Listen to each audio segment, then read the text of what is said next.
Welcome to our channel. Today we how to configure Zustand for state management with Next.js easy tutorial step by step clearly.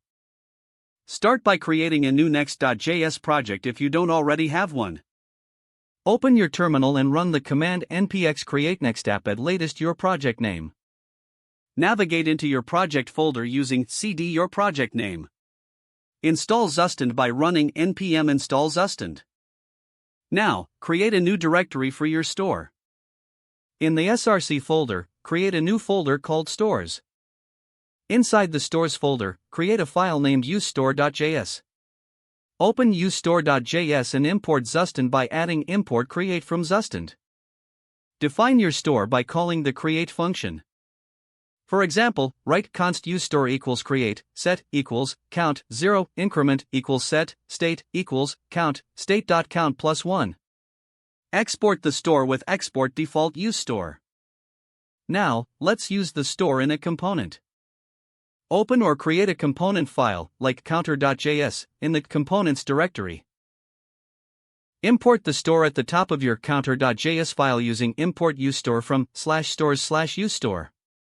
Create a functional component named counter. Inside the component, extract the count and the increment function from the store using const count increment equals usestore. Return a simple JSX layout that displays the count and a button to call the increment function. For example, write h1 count /h1 and button on click equals increment /button. Now, include the counter component in your main page. Open pages/index.js and import the counter component.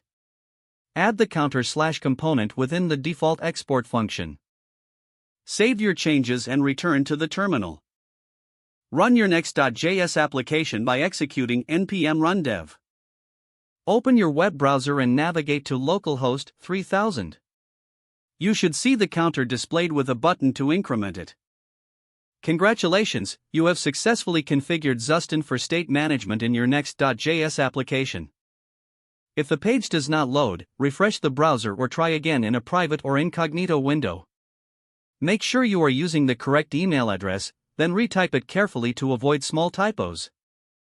Don't forget to like this video and subscribe to our channel for more step-by-step tech guides.